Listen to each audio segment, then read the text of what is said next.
Do you suffer borderline personality disorder, bipolar, depression, complex post-traumatic stress disorder, insecurity attachment, anxiety? These are all linked to emotional neglect in your childhood.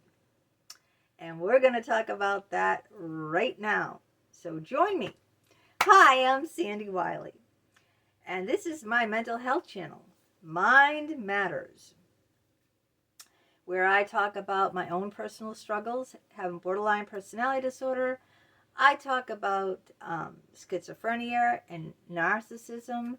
I talk about my unethical therapies where I've been sexually abused by therapists, and a plethora of other mental health related topics. But I only come on as a former patient of almost 20 years. I am not a licensed therapist. I do not hold a degree in psychology, so I cannot diagnose you or give you a professional opinion. All I ask in turn of you is your kindness and respect, please, always in the comments. Now, today's video is emotional neglect, healing from unseen trauma. Now, physical abuse is very easy to distinguish because it leaves a visible mark.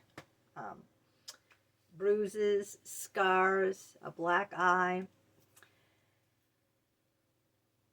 Emotional neglect is much harder to really comprehend from the outside world, especially from the outside world, and even from your own inner world. To realize that you were emotionally neglected is much harder because, you know, other forms of abuse are much more easy to see.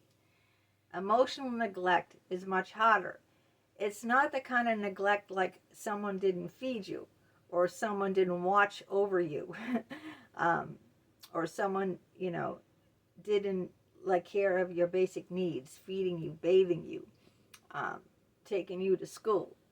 Emotional neglect goes much, much deeper, and it's much, much more intense. And it's much harder to comprehend or even to admit that happened to you, that you were emotionally neglected. Even to yourself, even like looking in the mirror and realizing, oh boy, I was emotionally neglected, even as an adult to realize. And I was emotionally neglected all my life. I had a narcissistic mother, and I went into that in other videos. But what is emotionally neglect? It's denying or dismissing your feelings. That's what emotional neglect is. So if you came from a family that denied your feelings, dismissed your feelings, or made you feel bad for having your feelings like my mother did. Every time I was crying and scared when my schizophrenic father went into one of his delusional psychotic rages, episodes where he heard voices, I was crying and frightened. My mother made me feel shameful for being that way. She told me that I was making her life harder. Stop crying. Have you ever had a parent say to you, stop crying or I'll give you something to cry about? Or if you're a little boy, you know, what are you, a wuss, a sissy? You know, boys don't cry. Have you ever felt invalidated, or were you ever afraid to tell your parents something? For instance, in a lot of cases, in the case of sexual abuse, where a daughter rhymes with tape, because this is YouTube, I have to go to these extreme measures because YouTube censors everything. They don't give me a right to say anything. So if you were a girl and you were taped by your father, a sign of emotional neglect and emotional abuse would be if you went and told your mother and your mother denied it. She'd say, why are you making up lies? That's not true, you little tramp. So she'd make you feel shameful for something that you didn't do, something that was done to you. She'd deny it, or she'd make you shameful. She'd blame you for it, saying this is all your fault. you know, you're just a big flirt, you're whatever. You get my point? Denying, dismissing, invalidating your feelings. So you grew up feeling, well, you couldn't share your feelings because you were shamed into having them, denied having them, belittled, tormented, probably punished for even having your feelings. So what you do is you stuff your feelings all down. And how do we stuff our feelings all down? Well, I stuff my feelings all down by alcohol. Maybe some people use cannabis, vape pens, I don't know, hardcore drugs, cocaine, heroin, crack. People eat and bulge and bulge and bulge, or people starve and purge. There's always something, different ways to stuff, or maybe just shut out from the world, or self-harm. There's many ways to stuff your feelings down. But all of the adult people who have these depressions, anxiety, insecure attachments, borderline, post-traumatic, complex, post-traumatic stress disorder, complex stress disorder, bipolar, these are all these personalities, all these disorders are linked. They're all linked to emotional neglect in childhood. And I'm doing this video to talk about that unseen trauma. We can't heal from anything unless we bring it out in the open and we acknowledge its existence, right? If we don't acknowledge that there's a problem, that what has happened to us, if we never acknowledge, if you ever grew up with a narcissistic mother like I did, then chances are you were emotionally neglected. Because narcissistic mothers or narcissistic parents, okay, it could be narcissistic fathers, you know, they don't know how to show any empathy or any care to anyone. So they do not know how to do that. It's not within them to show that. So if you grew up with that kind of parent, narcissistic parent, your emotions, your feelings, your thoughts were never validated. They were never validated. And this is just a horrible, horrible way to grow up. Another example is if you were bullied at school, picked on. I was picked on unmercifully by this big, fat student. Her name was Antoinette Lamort. Oh my God, she was. And I was a very skinny, very short, petite little girl. You could just blow on me and I'd fall over. And she used to, it was horrendous. And I go home. You go home and you tell your parent or your narcissistic mother, and, you know, they treat you like shit, you know. They don't validate what happened. They'll say, oh, you know, did you give it as good as you got? They'll say that a lot. You know, did you give to her as good as you got? Well, she's like immense, and I'm like, you know, 80 pounds, and she's like 250, literally. I'm not kidding you. So no, I couldn't give as good as I got because I was being tormented and beaten by someone much huger. You know how they say, pick on someone your own size? Well, this Antoinette Lamort, sounds French, doesn't it? She always picked on the little skimpy ones. I was her favorite because I was smallest. So I go home and I'm not validated, I'm not cared for, I'm not soothed, you know, I'm tormented more. I mean, it's just, it's horrible. Sorry, it's so emotional to talk about this. You know, so my parents never, you know, failed to regulate my emotions. They were dismissed, they were denied, I was shamed or belittled. I was shamed into having my feelings. So what happens when we grow up like that?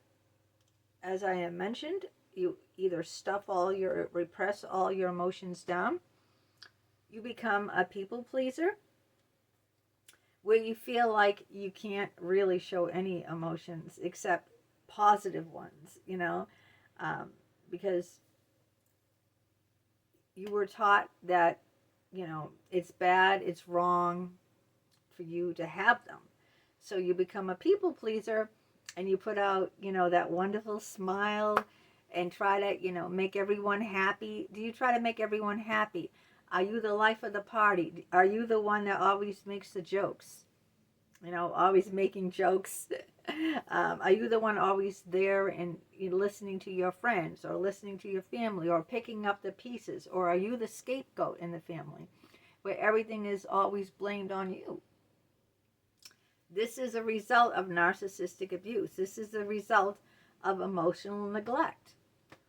Or if you're not the big jokester and the life of the party, are you the one that shuts away, closes? That's me. I shut myself away. I close off from the world. I become a recluse. I have no friends. I have no family. I shut myself completely away and just push down all of those feelings down with alcohol. And that's how I function, by, suppressing, pushing down on all the feelings that I was shamed into having. And I was shamed into having them by these psychologists. They told me that, they shamed me for having my feelings. They wanted me to keep quiet. I talked about this in other videos. So I never was allowed to have my feelings. So how do we deal with this? How do we heal from this unseen trauma, from this emotional abuse? How do we heal from it?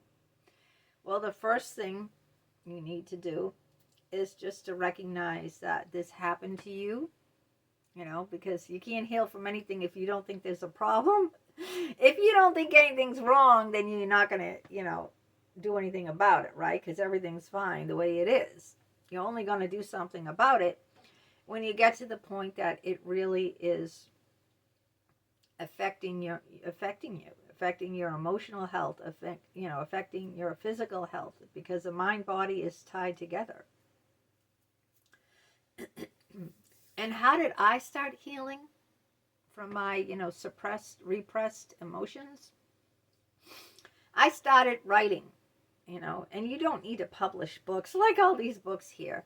You can just journal, write down your feelings. And then I went from publishing all my books. But like I said, you don't have to do that. You can just have a diary, have a journal, write down your feelings, put them on paper, put them on words that you can read.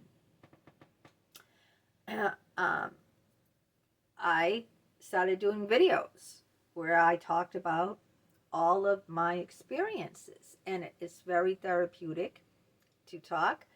I've had horrendous experiences in therapy, but maybe you might be different than me and find a good therapist that you can talk to. Nowadays, a lot of therapists are doing therapy on Zoom. So you can get a therapist anywhere in the world. Or, you don't have to just get one in your state where you can get to. So you can be really, really picky doing therapy that way. If you want to do therapy on FaceTime or Zoom or any of these things where you do it, on webcam. You don't do it in person. You do it on your laptop or on your, on your FaceTime or on your phone or whatever it is.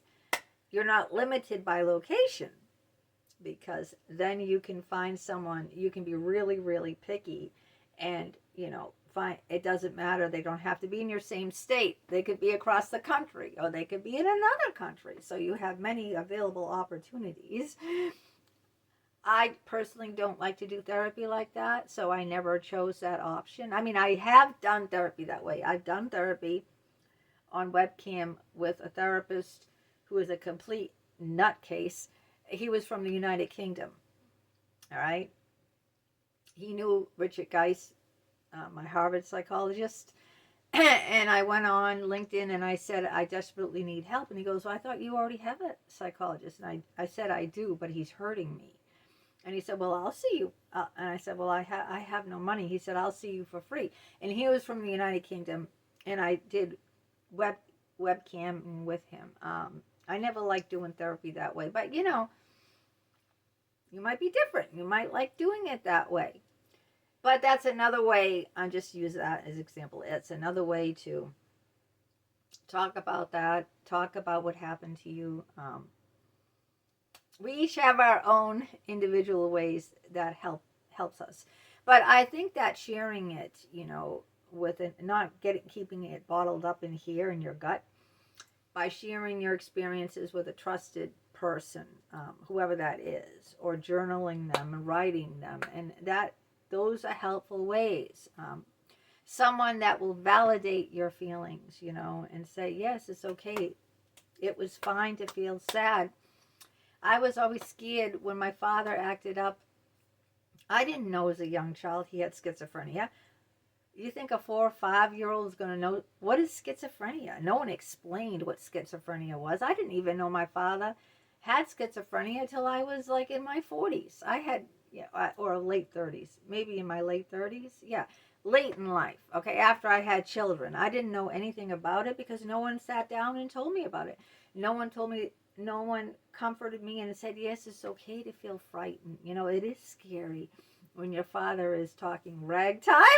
If you read my book, Life with My Schizophrenic Father, I use the word ragtime, meaning talk that is just, you know,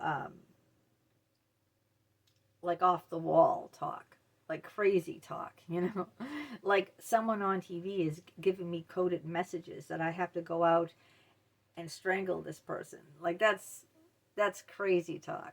Yeah, the guy on TV told me directly through the television that I have to go out and I have to harm a person wearing a black leather jacket. You see what I'm saying? It's ragtime, it's craziness, it's not right. That can be very scary. Hearing an adult, your parent, talk like that, a young child, not understanding. Why is daddy saying that? And the child can be frightened. And my narcissistic mother used to beat me up and saying, you know, stop crying. You know, you always make my life harder. Now I have to deal with you and I have to deal with your father, you know. Instead of saying, yes, that is very scary. Yeah, I'm scared too. Instead of validating, she was shaming, blaming, shame, blame. She was blaming me that I was causing her stress at a time when my father was already causing her stress, and I'm a little girl. I'm scared shitless, you know. So I was beaten and berated for having my feelings of fear. So what do I do? In the same way that happened in my therapies, I was re-traumatized, and I don't want to go into that now because I've done countless other videos about how I was re-traumatized in therapy. And so everyone needs to be validated, okay? Everyone needs to be seen. Everyone needs to feel that, yes, it's okay to feel whatever, frightened, scared, depressed, anxious, whatever you're feeling, it's okay. You have a right to your feelings. No one should take that away from you. And when we were emotionally neglected, we were denied those rights. We didn't have them. And that is why we grow up with all these disorders and depressions and anxieties and insecure attachments because of the way we were treated when we were younger. Emotional neglect is what didn't happen. Okay, not what did happen. What didn't happen. What didn't happen was your feelings were not validated. All right? They were dismissed. They were denied. You were taught to be shamed for your feelings. You were blamed for your feelings, see? And that is why we grow up as adults, alcoholics, drug addicts, depressions. I can't say it when you end your own existence. I have to watch what I say here. This is what happens because of the emotional neglect. So I hope that you can find better coping ways to be able to get this out. Talk about it with a trusted therapist if you can find one, a trusted friend or a trusted family member, or if you don't have the trust like I do with anyone, I write it down. You don't have to publicize it like I did, or speak about it, speak out about it, whatever works for you. But let's just bring it out into the open. By the way, the links to all of my books that you see are down below in the description. They're all available on Amazon for your purchase. If you would like to support all my hard work, putting out a video each and every day, it's a lot of work to put these videos out. It might look like 20 minutes, but it goes much more than that, much more deeper involvement. You can sober me up by buying me a cup of coffee, and the link to that is down below. If you are new to my channel, welcome. Please stick around, take a chance, give it a thumbs up, hit that subscribe box in the lower right hand corner. That way you'll be notified each and every time a new video of mine comes out. It's 100% free, so what do you have to lose? I'd love to hear from you.